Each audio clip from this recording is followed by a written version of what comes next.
아침 하나님과 함께 누리는 하늘의 양식 오늘 만나. 제 20장.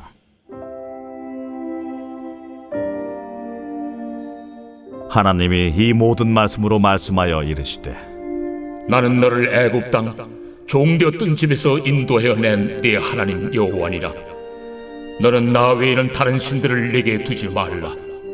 너를 위하여 새긴 우상을 만들지 말고, 또 위로 하늘에 있는 것이나 아래로 땅에 있는 것이나 땅 아래 물속에 있는 것에 어떤 형상도 만들지 말며, 그것들에게 절하지 말며 그것들을 섬기지 말라. 나 내 하나님 여호와는 질투하는 하나님인즉 나를 미워하는 자의 죄를 갚되 아버지로부터 아들에게로 3, 4대까지 이르게 하거니와, 나를 사랑하고 내 계명을 지키는 자에게는 1000대까지 은혜를 베푸느니라. 너는 내 하나님 여호와의 이름을 망령되게 부르지 말라.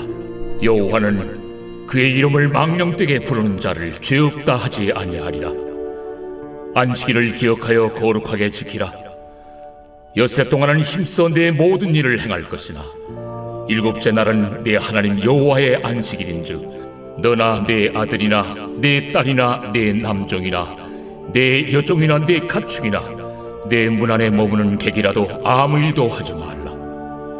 이는 엿새 동안에 나 여호와가 하늘과 땅과 바다와 그 가운데 모든 것을 만들고 7째 날에 쉬었음이라. 그러므로 나 여호와가 안식일을 복되게 하여 그날을 거룩하게 하였느니라. 내 부모를 공경하라. 그리하면 내 하나님 여호와가 내게 준 땅에서 내 생명이 길리라. 살인하지 말라. 간음하지 말라. 도둑질하지 말라. 내 이웃에 대하여 거짓 증거하지 말라. 내 이웃의 집을 탐내지 말라. 내 이웃의 아내나 그의 남종이나 그의 여종이나 그의 소나 그의 나귀나 무릇 내 이웃의 소유를 탐내지 말라. 오늘 우리가 접한 십계명의 이 말씀은 하나님께서 모세를 통해 이스라엘 백성들에게 명령하시는 본문입니다. 그런데 이 십계명의 말씀을 주시면서 하나님을 이렇게 소개하시죠. 2절에 보면 나는 너를 애굽 땅 종되었던 집에서 인도하여 낸 내 하나님 여호와니라. 하나님께서 스스로에 대해서 너희를 인도하여 낸 여호와라고 말씀하시죠. 그러니까 십계명을 주신 근거는 구원받은 이스라엘 백성들이 보여주어야 할 마땅한 모습이라는 겁니다. 애굽의 가치관과 우상의 세계에서 벗어나서 이제는 하나님 안에서 사는 참된 자유인으로서의 삶을 가르쳐주고 계신 것이죠.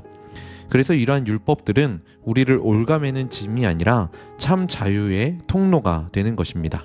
하나님의 백성으로서 하나님의 백성답게 사는 참된 모습을 알려주시는 것이라고 할 수 있겠죠.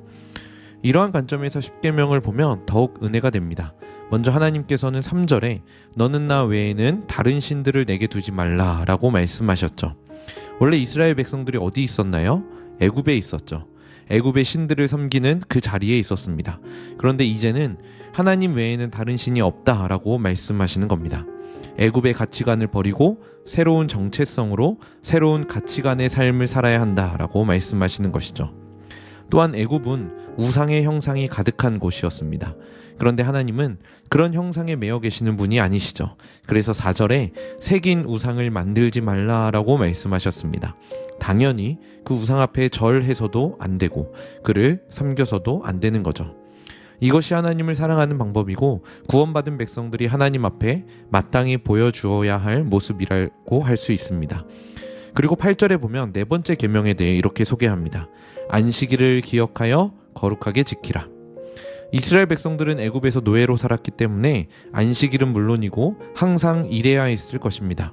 노예의 시간표였던 것이죠. 그렇게 살아왔던 이스라엘 백성들에게 이제는 창조의 시간표를 따라 하나님의 안식에 참여할 것을 명령하시는 것입니다. 단순히 쉬는 날이 아니라 하나님 안에서의 참된 안식을 누리는 것이죠. 그러면서 하나님께서 그 안식의 범위를 이렇게 지정하십니다. 10절에 보면 7째 날은 내 하나님 여호와의 안식일인즉 너나 내 아들이나 내 딸이나 내 남종이나 내 여종이나 내 가축이나 내 문 안에 머무는 객이라도 아무 일도 하지 말라. 자녀들, 그러니까 아들, 딸뿐만 아니라 남종, 여종, 가축, 심지어는 손님, 이방인까지도 아무 일을 하지 않도록 명령하고 있는 겁니다.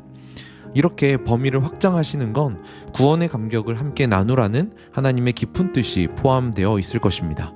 그리고 구원받은 백성으로서 소외된 이웃들까지 돌아볼 수 있는 여유와 긍휼의 마음까지도 허락해 주셨던 거죠. 이것이 구원받은 백성들이 마땅히 감당해야 할 삶의 모습이었던 겁니다. 우리가 잘 알다시피 십계명은 하나님 사랑이라는 4개의 계명과 이웃과 관련된 6개의 계명으로 나뉘어져 있습니다. 하나님을 사랑하는 자라면 이웃을 향한 사랑으로 그 하나님에 대한 사랑이 드러나야 한다라는 것이죠. 그리고 그 사랑은 가정에서부터 시작합니다. 12절에 내 부모를 공경하라. 그리하면 내 하나님 여호와가 내게 준 땅에서 내 생명이 길리라 라고 얘기하죠. 부모를 공경하고 부모를 사랑하는 것이 하나님을 사랑한다라는 그 마음이 가시화되는 것이고 증명될 수 있다라는 것이죠. 그리고 이 사랑은 이웃으로 이어지게 됩니다. 살인하지 말고, 간음하지 말고, 도둑질하지 말고, 거짓 증거하지 말고, 이웃의 소유를 탐내지 말라는 것. 결국 이러한 것도 애굽에서의 가치관을 버리고 하나님의 백성으로서 백성답게 새로운 정체성으로 이스라엘을 한 가족으로 맞이하라는 것이었습니다. 이것이 하나님의 백성으로서 마땅히 감당해야 할 모습이라는 겁니다. 우리도 그리스도 안에서 거듭난 자들입니다. 성령의 새로운 법이 우리를 지배합니다. 그렇기 때문에 육신의 일을 생각하지 않고 옛 모습을 과감하게 버릴 수 있는 자들이죠. 우리는 구원받은 자들이기 때문에 그렇게 살아야 하고 그렇게 살 수 있습니다. 그렇기 때문에 십계명은 우리를 억압하고 묶어두는 것이 아니라 우리를 자유하게 하는, 사랑하게 하는 하나님의 약속인 겁니다. 그 안에서 우리는 자유를 누리며 기뻐할 수 있는 것이죠. 애굽의 노예처럼 사는 것이 아니라 이제는 자유인답게 사는 것입니다.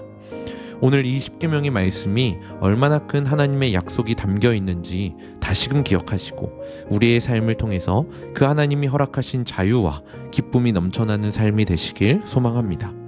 무엇보다 애굽에서의 모습을 기억하는 것이 아니라 자유를 허락하신 하나님의 약속을 각자의 삶을 통해서 온전히 경험하시는 우리 모든 성남제일의 성도님들 되시길 주님의 이름으로 간절히 축복합니다.